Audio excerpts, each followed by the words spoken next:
السلام عليكم ورحمة الله.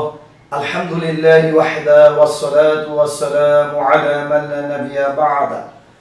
أعوذ بالله من الشيطان الرجيم. بسم الله الرحمن الرحيم. প্রিয় মুসলিম ভাই বোনেরা, আমি যে শব্দটুকুই বলে দিব তিনবার করে বলে দিব এবং এভাবে আয়াতের শুরু থেকে শেষ পর্যন্ত তেলাওয়াত করে দেব। এরপর আবার আয়াতের শুরু থেকে শেষ পর্যন্ত রিডিং তেলাওয়াত করে দেব।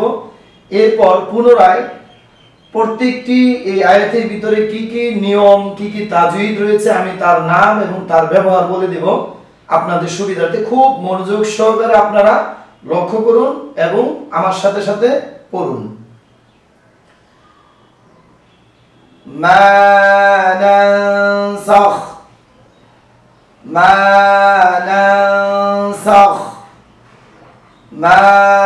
ننسخ من آية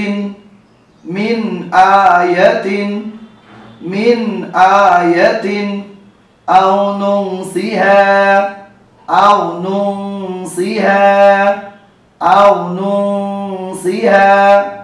نأتي بخير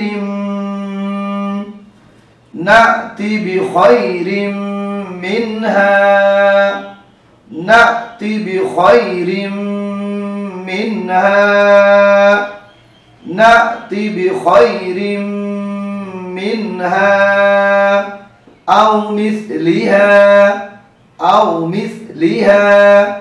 أو مثلها ألم تعلم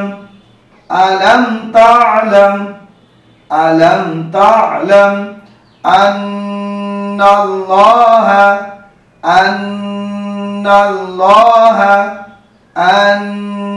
الله على كل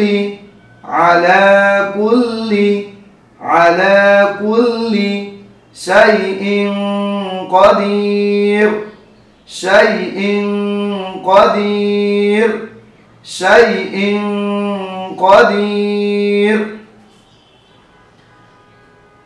ما ننسخ من آية أو ننسها نأتي بخير منها أو مثلها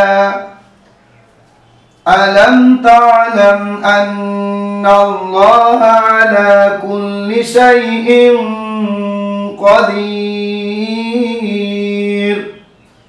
এখন আমি বলে দেব কি কি নিয়ম, কি কি তাজউইদ রয়েছে লক্ষ্য করুন। মিমের উপরে জবর, বামে খালি আলিফ, মাদ্দের হরফ, এক আলিফটার নাম হলো মাদ্দি তবাই। নাং নুন সাকিনের বামে দেখুন সিন, এটা হলো ইকফার হরফ। এই গুণাটা নাকের ভিতরে গুনগুন করবে কিন্তু অস্পষ্ট হবে।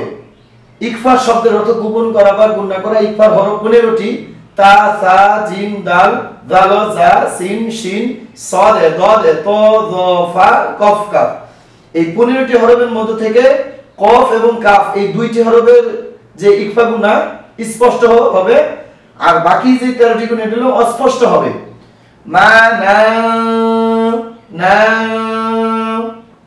সাখ মিন, নুন সাকিনের উপরে, নুন সাকিনের বামে নকল হামজা, এটা ইজার হরফ, এখানে স্পষ্ট করে পড়তে হবে। ইজার শব্দের অর্থ হলো স্পষ্ট করে পড়া। ইজার হরফ হলো 6টি, হামজা হা, আইন হা, গইন খ। নুন সাকিন ও তানউইনের বামে এই 6টি হরফের কোন একটি হরফ আসলে স্পষ্ট করে পড়তে হয়।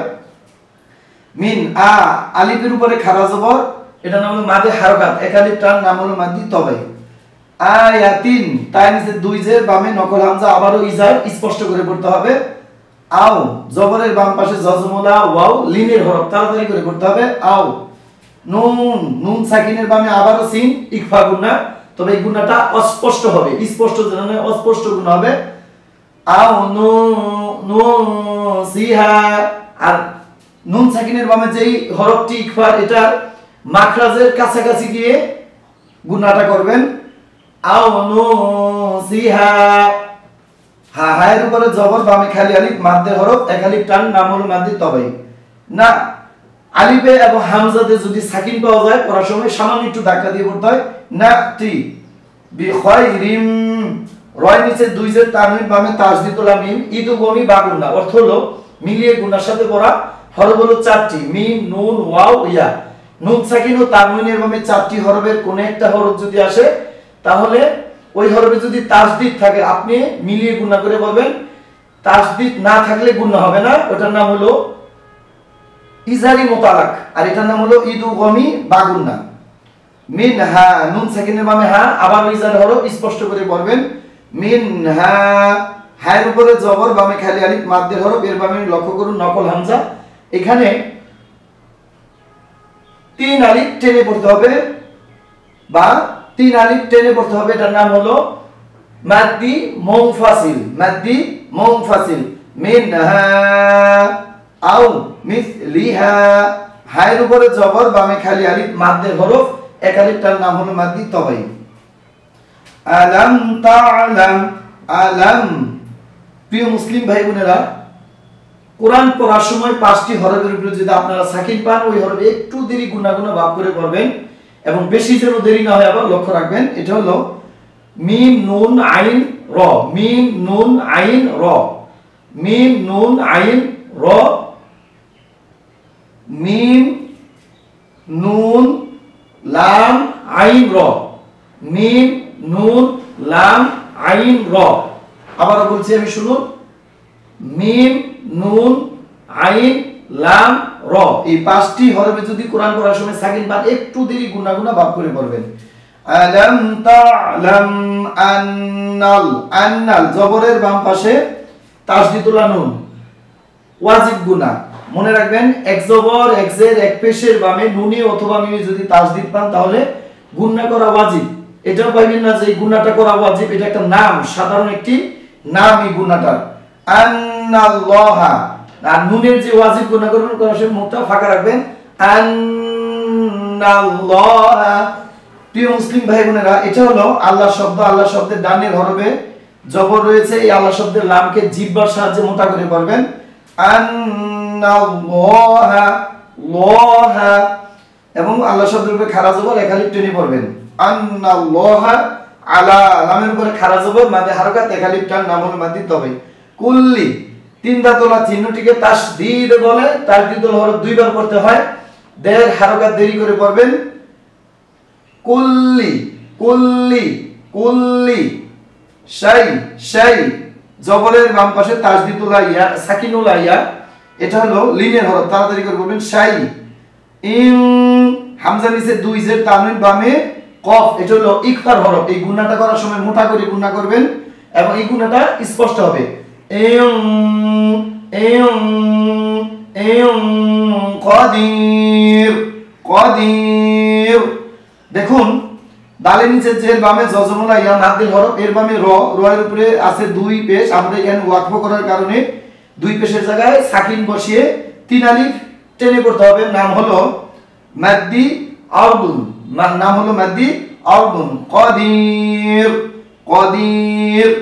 সবচেয়ে যে একটি নিয়ম এখানে লক্ষ্য করবেন, এটা হলো কোরআন পড়ার সময় 7টি চিহ্নের উপরে যদি আপনি ওয়াকফ করেন ওই হরফে সাকিন বসিয়ে পড়তে হয়। চিহ্নগুলো হলো এক জবর এক জের এক পেশ, 2 জের 2 পেশ, খাড়া জের উল্টো পেশ। এই 7টি চিহ্নের উপরে যদি আপনারা ওয়াকফ করেন তাহলে ওই হরফে সাকিন বসিয়ে পড়বেন। লক্ষ্য করুন, কাদির কাদির কাদির। আমি আবারও একবার রিডিং তেলাওয়াত করে দিচ্ছি, লক্ষ্য করুন, মা নানসাখ মিন আয়াতিন আও নুনসিহা নাতি বিখাইরিম মিনহা আও মিসলিহা আলাম তা'লাম আন্নাল্লাহা আলা কুল্লি শাইইন কাদির। প্রিয় মুসলিম ভাই বোনেরা, আপনারা আমার এই মাহাদু তালিমুল কোরআন নামে যে ইউটিউবের চ্যানেল, এটাকে আপনারা সাবস্ক্রাইব করুন এবং নিজে করুন, অন্যদেরকে উৎসাহিত করুন। প্রিয় মুসলিম ভাই বোনেরা, যারা যারা আপনারা এই মাহাদু তালিমুল কোরআন যে ইউটিউবের চ্যানেল কোরআন শিখার, এটার সাথে আপনারা যারা যারা জড়িত হয়েছেন, যারা যারা অ্যাক্টিভ হয়েছেন, আল্লাহ আপনাদেরকে সুস্থতা দিয়ে, সুসম্মান দিয়ে, ইহকাল এবং পরকালের অসংখ্য নিয়ামত দিয়ে নেখাইতে দীর্ঘজীবী দান করে দেখ, এবং বিশেষ করে আপনাদেরকে সহিভাবে, গ্রহণীয়ভাবে, বিশুদ্ধভাবে কোরআন শিখে বুঝে পড়াটা আল্লাহ একেবারে সহজ করে দিয়ে নেখাইতে দীর্ঘজীবী দান করে দেখ।